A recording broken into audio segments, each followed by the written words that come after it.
La caída del Imperio Romano de Occidente en el año 476 después de Cristo, cuando el joven emperador Rómulo Augustulo fue depuesto por el general germánico Odoacro, no fue un acontecimiento repentino ni una gran catástrofe visible en un solo día, sino el resultado de un proceso largo, complejo y acumulativo que se desarrolló a lo largo de varios siglos. Este evento marcó el fin de una estructura política en Occidente, pero no el fin de la civilización romana, ya que su legado continuó influyendo profundamente en el mundo durante muchos siglos más. Para comprender cómo Roma llegó a este punto, es necesario analizar primero qué la hizo grande. Durante su apogeo, especialmente en el siglo II después de Cristo, Roma era el imperio más poderoso del mundo conocido. Se extendía desde Britania hasta Egipto y desde Hispania hasta Siria, dominando territorios en 3 continentes.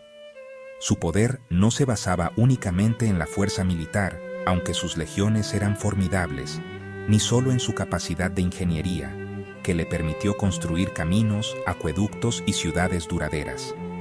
El verdadero secreto de Roma fue su capacidad de integración.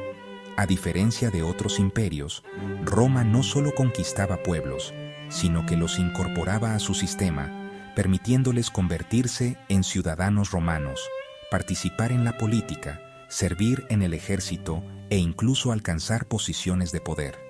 Sin embargo, esta misma capacidad de integración comenzó a convertirse con el tiempo en una debilidad. A medida que el imperio crecía, las legiones romanas dejaron de estar compuestas principalmente por ciudadanos romanos y comenzaron a incluir cada vez más soldados provenientes de pueblos extranjeros. Muchos de estos soldados no luchaban por lealtad a Roma, sino por la paga o por beneficios personales.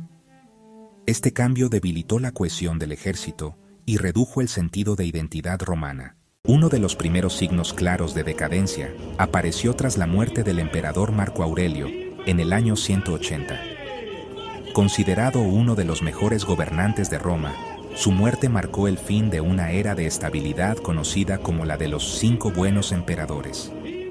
Su sucesor, su hijo Cómodo, tuvo un gobierno muy distinto, caracterizado por la corrupción, el desinterés por la administración y decisiones impulsivas.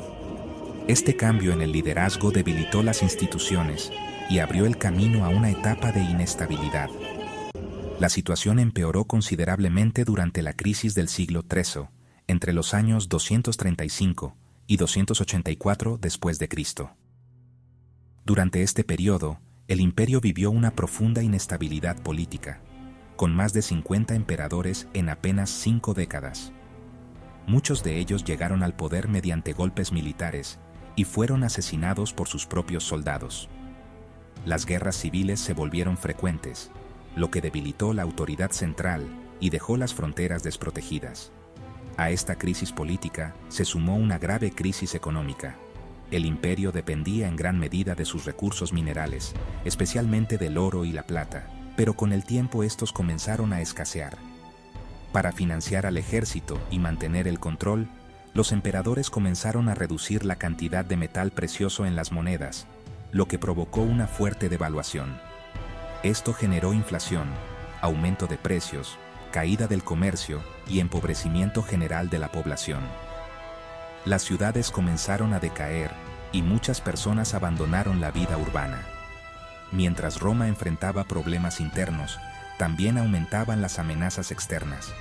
En las fronteras del norte, las tribus germánicas se volvieron más organizadas y poderosas. Pueblos como los godos, vándalos, francos y alamanes comenzaron a presionar constantemente las defensas romanas.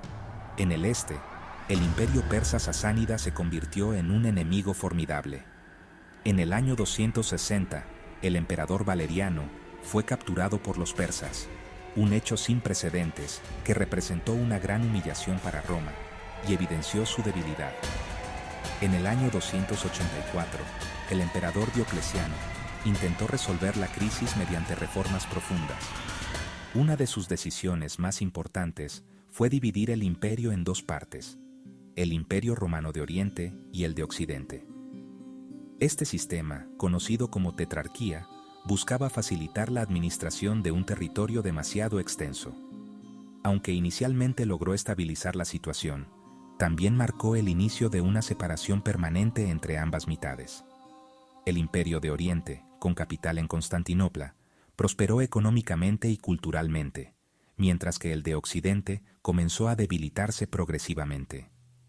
Esta diferencia se debía en parte a que Oriente tenía ciudades más ricas, mejores rutas comerciales y una economía más sólida. Otro factor clave en la caída de Roma fue su creciente dependencia de los pueblos bárbaros. El imperio permitió que muchos de estos grupos se establecieran dentro de sus fronteras como aliados, conocidos como foederati. A cambio de tierras y beneficios, estos pueblos proporcionaban soldados al ejército romano. Sin embargo, con el tiempo, estos grupos adquirieron poder y autonomía, lo que dificultó el control por parte de Roma. La llegada de los hunos en el siglo V agravó la situación. Este pueblo nómada, liderado por Atila, ejerció una gran presión sobre otros pueblos, obligándolos a desplazarse hacia territorio romano. Esto provocó migraciones masivas y conflictos internos. En el año 378, en la batalla de Adrianópolis, los visigodos derrotaron al ejército romano y mataron al emperador Valente, demostrando que Roma ya no era invencible. En el año 410, los visigodos liderados por Alarico saquearon la ciudad de Roma. Este evento tuvo un gran impacto psicológico, ya que la ciudad no había sido tomada por un enemigo extranjero en siglos. Aunque el imperio continuó existiendo, su prestigio y autoridad quedaron gravemente dañados. Otro golpe decisivo fue la pérdida del norte de África, especialmente la ciudad de Cartago, en el año 439 a manos de los vándalos. Esta región era fundamental para el suministro de alimentos, ya que era el principal productor de grano del imperio. Su pérdida provocó escasez de alimentos y debilitó aún más la economía. Finalmente, en el año 476, el general Odoacro depuso a Rómulo Augustulo y se proclamó rey de Italia. Este hecho simbolizó el fin del Imperio Romano de Occidente. Sin embargo, el Imperio Romano de Oriente, también conocido como Imperio Bizantino, continuó existiendo durante casi 1000 años más, hasta la caída de Constantinopla en 1453. A pesar de la caída política en Occidente, la cultura romana sobrevivió y continuó influyendo en el mundo. El derecho romano se convirtió en la base de muchos sistemas legales modernos. El latín evolucionó y dio origen a las lenguas romances como el español, el francés, el italiano y el portugués.